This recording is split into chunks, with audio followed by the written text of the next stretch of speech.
noite, pessoal. Eu sou a Beatriz, componente do grupo 5. Nosso tema é transfusão de sangue versus religião.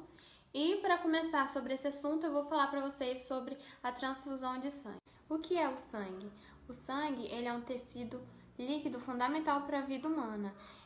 Ele é composto por hemácias, que são os glóbulos vermelhos, responsáveis pela transfusão de oxigênio, os glóbulos brancos, que é a defesa imunitária, a defesa do nosso corpo, as plaquetas, que têm o objetivo de parar a hemorragia, e o plasma, que é o líquido que serve para garantir o transporte desses nutrientes.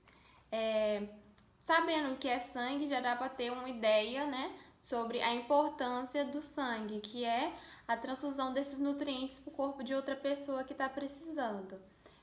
Um exemplo de pessoas que precisam desses nutrientes são os pacientes com câncer, né? Que eles perdem temporariamente a capacidade de produzir as células do sangue.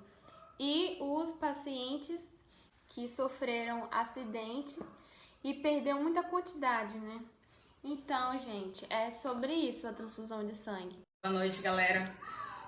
Vamos falar hoje sobre a transfusão de sangue.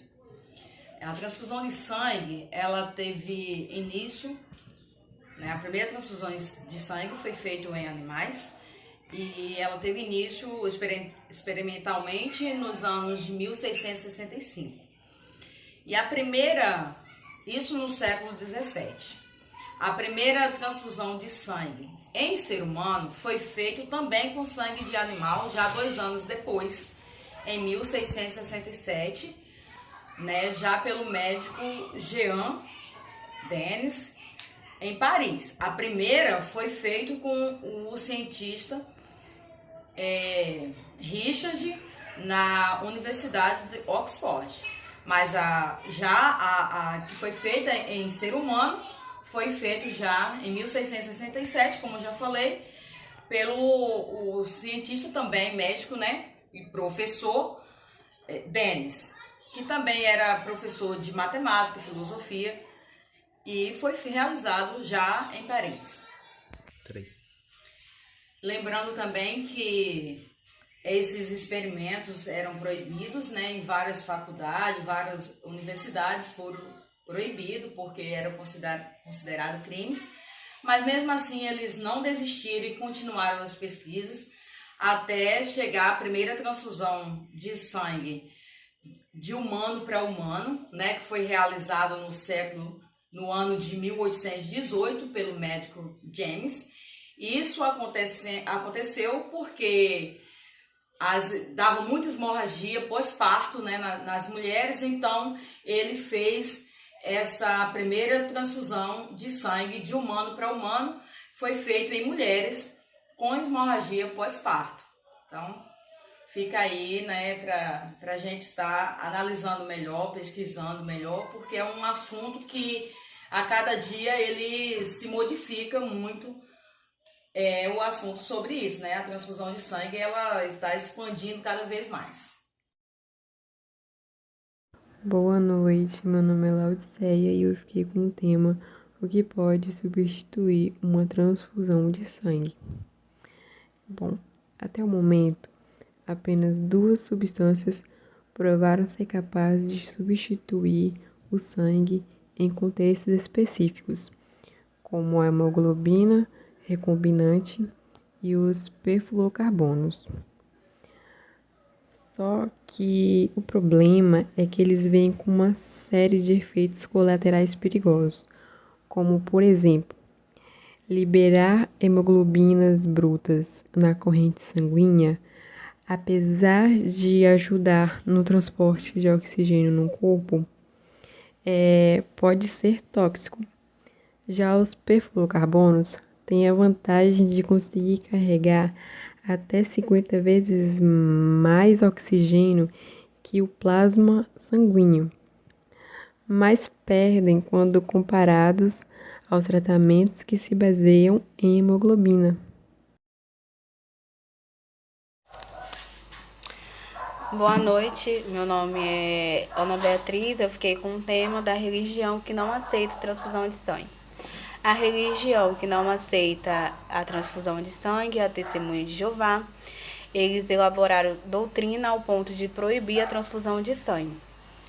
É uma violação aos princípios bíblicos, né? Eles acreditam, por isso, eles não aceitam a transfusão de sangue.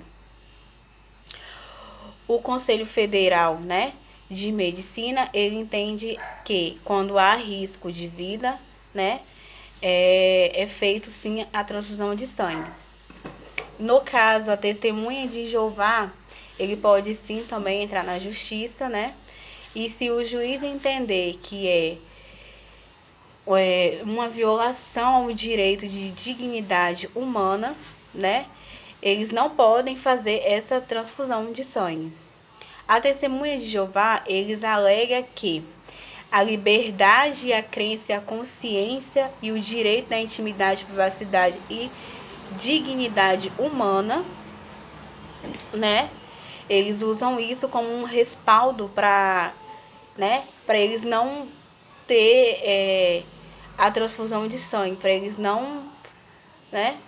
Então eles entendem o quê? Que isso vai contra os princípios, tudo que eles entendem, tudo que eles acreditam, né? Eles não aceitam, né, a transfusão de sangue. Por isso que eles não aceitam essa transfusão. Então, é um caso, assim, muito complicado, né? É um caso, assim, que se for entrar profundamente, né? Tem controvérsias, tem lei a favor, tem lei contra. Geralmente eles usam isso, ele vai no cartório, né? Faz um respaldo que eles não querem a transfusão de sangue. E é isso, galera. Essa é a religião que não aceita a transfusão de sangue. Não são todos, né? Mas a maioria, né? Da Testemunha de Jeová, eles não aceitam. E a maioria da Testemunha de Jeová, a maioria da população da Testemunha de Jeová é aqui no Brasil, né? Boa noite, turma. Meu nome é Eliane Filgueiras, sou do grupo 5 e estou abordando o direito à liberdade de religião e o direito à vida, que é um assunto que gera bastante polêmica, né? Até hoje, nos dias de hoje, né? Que já vem de algum tempo. Mas eu vou começar contando uma pequena história que aconteceu e o caso define bem isso, que é de um membro de uma certa religião, né, que sofreu um acidente e precisou fazer uma transfusão de sangue. Como a religião dele não permitia, ele optou por não querer fazer a transfusão de sangue. Mas o médico, vendo que era necessário, ele não deu o direito do querer do paciente, né? Tentou salvar a vida, aonde obteve sucesso, né? Salvou a vida desse paciente com a transfusão de sangue. E logo após o sucesso dessa transfusão de sangue, o paciente teve alta e, ao sair do hospital, uma das primeiras coisas que ele fez foi processar o médico, né? Pela a violação da liberdade religiosa, né?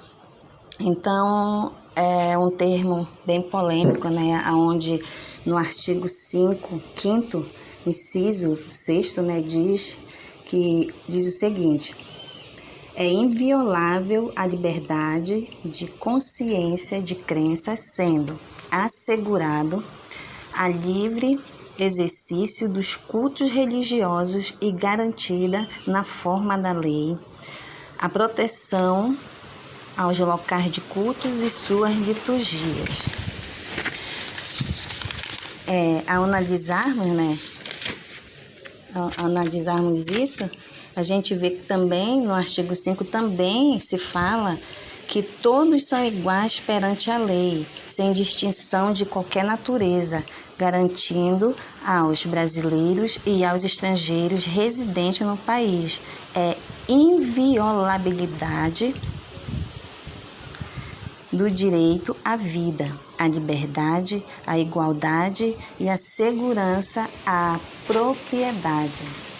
Ao analisarmos, notamos que o direito à vida é um bem maior, é um direito mestre que temos.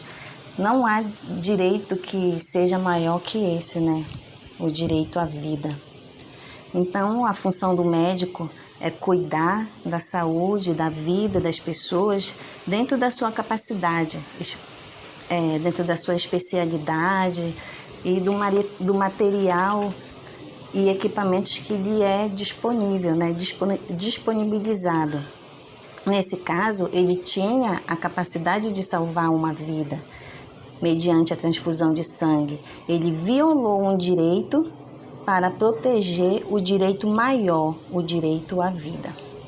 Então é isso, gente.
Olá, galera.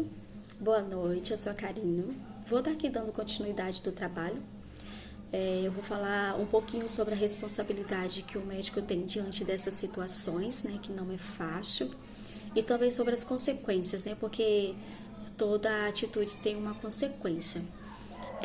Não é fácil para um profissional da saúde, para um médico, diante de uma situação como essa, falando sobre religião. Religiões essas que são sobre a transfusão de sangue. Não aceita o método da transfusão de sangue. Porque o médico ele fica entre duas leis. Existe a lei que é de viver, o direito que você tem de viver, e todos têm o direito de viver. Isso é uma lei e faz parte do dever de um médico.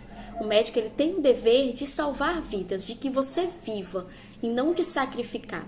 E a outra lei que existe é sobre a sua liberdade que você tem de religião. Então, não é fácil para o médico quando ele está diante de duas grandes leis que se batem de frente quando se fala sobre transfusão de sangue, porque muitas das vezes, não sempre, quando um paciente precisa de uma transfusão de sangue, o paciente está com uma anemia muito avançada, está passando por algum tipo de coagulação, perda de sangue, muitas das vezes por método cirúrgico, seja por acidente, como nossa colega já falou, e ele precisa de sangue, ele precisa desse método da transfusão de sangue para viver. Aí o médico, ele sofre consequências porque ele tem que tomar uma atitude independente do que você quer, independente do que você pensa, porque muitas das vezes o paciente ele está desacordado, o paciente não está lúcido, não tem como falar por si, a sua família fala, algum parente seu fala, mas o médico vai lá, vê que não dá tempo, porque o paciente está à beira da morte e ele precisa salvar a vida do paciente, aí ele vai lá e faz contra a vontade dos seus familiares, salva a vida daquele paciente, depois que aquele paciente está salvo, está podendo falar por si, ele vai e coloca o médico na justiça, porque para ele infligiu a liberdade que ele tem, porque a religião dele não aceita, porque para eles existem um bem maior do que viver novamente, Porque se você está na beira da morte, se Deus quis que você morresse ali naquele momento, você não tem o direito de viver novamente. Existe ali uma coisa muito maior, muito mais grande na fé, no que eles acreditam. Só que o médico, ele passa por isso, ele precisa tomar essa atitude independente do que você pensa, independente do que você quer ou do que aquele paciente quer, Ele não espera sair, o juiz dar uma autorização, porque não existe também lei sobre uma atitude de um médico.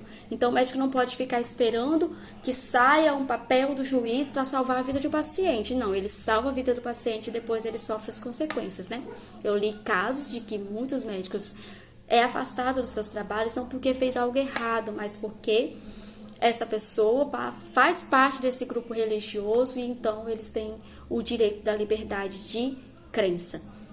Não é fácil, né? A luta dos médicos é constante e eles têm lutado para que o direito de viver não seja encurralado pela liberdade religiosa ou outras e outras liberdades.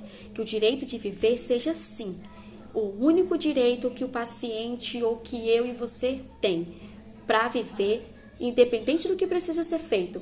O médico ele vai fazer porque o dever dele é salvar a vida. Então há uma luta aí muito grande por trás, né, dos nossos olhos, entre o médico e esses grupos religiosos, entre o dever de um médico e essa lei, né, que as pessoas têm, que nós temos, vamos colocar assim, falar em geral, que é a nossa liberdade de religião, é a nossa liberdade de crença.